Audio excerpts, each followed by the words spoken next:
Muchas gracias, Fabio. Fabio, please come back up. Olivia, please come back. And Fiona, you have reappeared. So very good.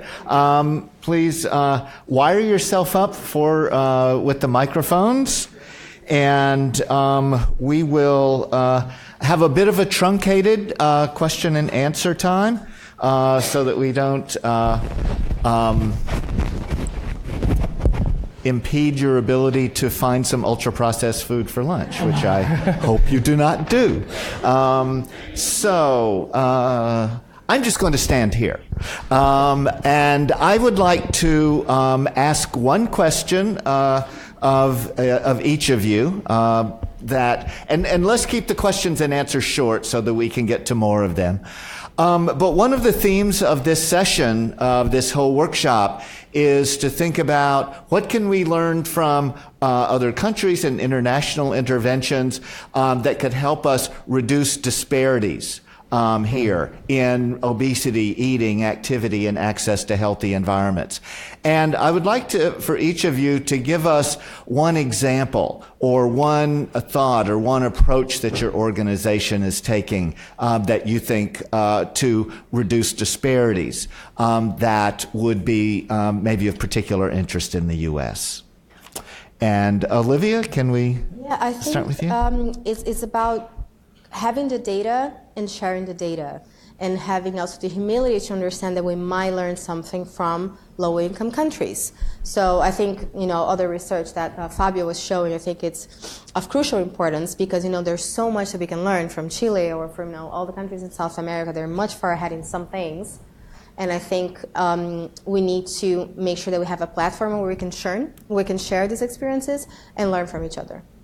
Thank you. Thank you so much. Fabio. Well, thank you. I think I take this opportunity to mention the part of the experiences that are promoting the food system that we need to put in place and that we need to strengthen. And the school meals programs that are advancing, in Brazil, in Central America, many other countries, part of the work is linking the improvement of diets in schools with the whole food systems. And part of it includes, for instance, that 30% of the food that is purchased in the school should be locally sourced. And in that, you favor indigenous populations and other traditional people that produce fruits, vegetables. So it's not only about the nutritional quality of the diet, but it's about the social justice and also how can you build up the whole food system in a virtuous cycle that you can improve diet and you can also leverage local economies and local agrobiodiversity. Very good, thank you. And Fiona? Thank you, Jim. I think I'll pick up on the theme of Olivia and say it's use of good data and thinking about your question for physical activity. Countries where they're beginning to look at the disaggregated data not just simply by age and gender, but now bringing in the idea of where people are, looking at the local communities and differences. And I'll give you two examples I've recently been introduced to, London and Buenos Aires, where they're actually looking within their very large cities at the local suburb data, local levels of physical activity, then not just the behavior, but looking at the environments and saying, what is it about the levels of physical activity here? What's determining them? And of course, the answer in both situations, as it turns out, one area of interest is green space. And so now they're beginning to find the solutions because they've got better data, disaggregated, local level, and they're understanding there are multiple causes. And both now, those cities are looking at the interventions needed to target and prioritize those least active. Whereas before, it would have been, what's the problem? We don't know. It's too complicated. Or what's the problem? And it's a single solution. Whereas the solutions might be different in different suburbs. Thank you. Thank you so much. Let's go here to Bill. Bill Dietz, Roundtable on Obesity Solutions. Olivia, Fiona pointed out the importance of healthcare, and I wondered in your preliminary assessment whether any country had a green dot with respect to physical activity counseling. Not that I remember, but I can go back and give you a definitive answer. But definitely it was not something that was highlighted. Physical activity was very much at the bottom of the priorities for countries. And yeah, unfortunately. I don't know if Fiona will agree with me, but yeah, it's not a top priority. I do agree with you. It's a sad state because, as I just reflected, it's been 6 years we've been saying that's an important area to do interventions.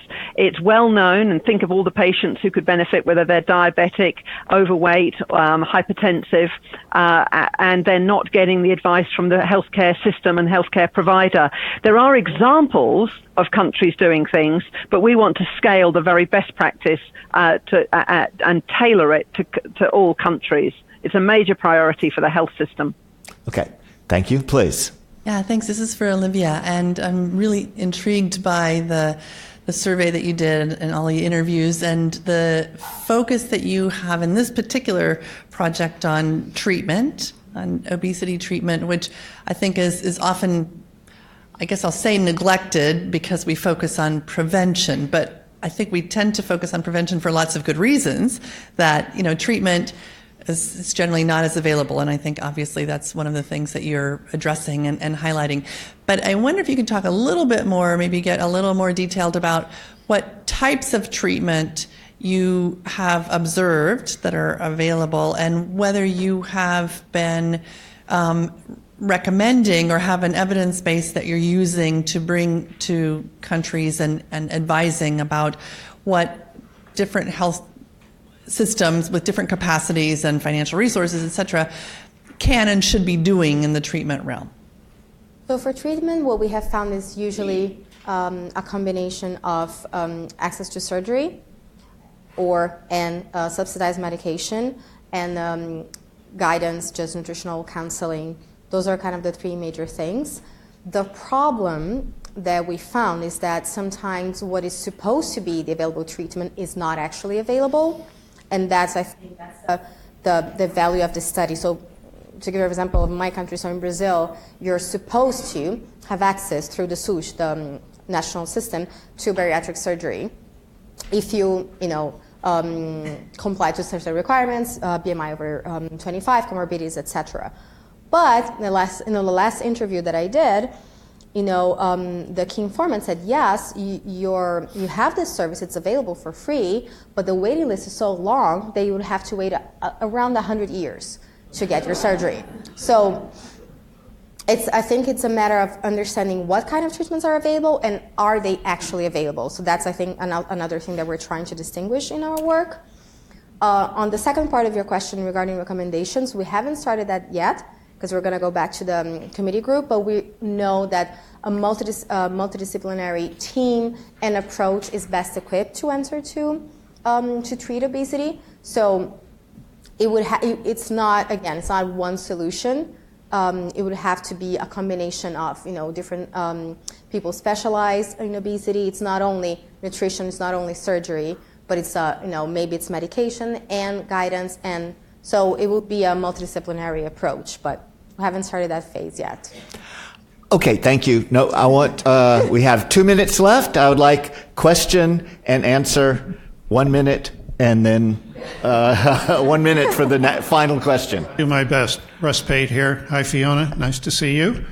So this will be a leading question. How much variability do we see in physical activity levels across countries, and do you see associations between those trends and obesity rates across those countries? Very good question, Russ. There is a considerable variability between countries, within countries, and across countries by the gender, which I began to highlight through the data shown, but of course we can interrogate that data, by age, by socioeconomic status, education, by geography, urban, rural, and the differences can reach up to 20%, which is quite substantial. Is there then a correlation with the levels of obesity? And I think we need to now bring those two data sets together, because we've been waiting a long time for the physical activity. Many would remember we're quoting 2010 data that was actually collected in 2008. So excellent question. My gut reaction is yes, we are seeing it. Highest levels in Latin America, high levels of obesity. Highest levels in high-income Western, high levels of obesity. Lowest levels of physical inactivity in Asia, lowest levels of obesity at the moment. So I think your question is pointing to the probable, and I think we would see it, but we'll create that graph. Okay, research on the way. David. Hi, Fiona. Anyway, I heard people saying we should get more physical activity and spend more time cooking, but my day feels full, so what should we stop doing? Well, the easiest thing to do would be to stop sitting for so long and stand up. So all of you should be standing up for the sessions, and I'm sure Jim Salas is encouraging that. For busy people where it seems like it's something else to add, we need to look at the very small ways and integrate it into your day, how you get to work, how you travel. Maybe it's trips that you make that could be replaced by walking or cycling. Now, I know I'm speaking to you sitting there in a city which I think is actually quite walkable, but obviously depending on where you live and where your trips and destinations may vary. We've got to look at easy ways, and then we've got to look at ways to make it more enjoyable alternative to the sedentary behaviors, working too long, or using screen devices for entertainment. So small ways within the day and attractive, alternative, enjoyable and sociable alternatives. We do things we enjoy. We've got to bring the fun back into it, but make it available. Okay, I'm going to give a little editorial here that everybody that says they don't have time to cook food or to be active, average American adult spends 4 hours watching TV, watching all those lousy food commercials. I think there's 4 hours to work with right there. I have a couple of announcements, but first let's thank our very international and informative panel.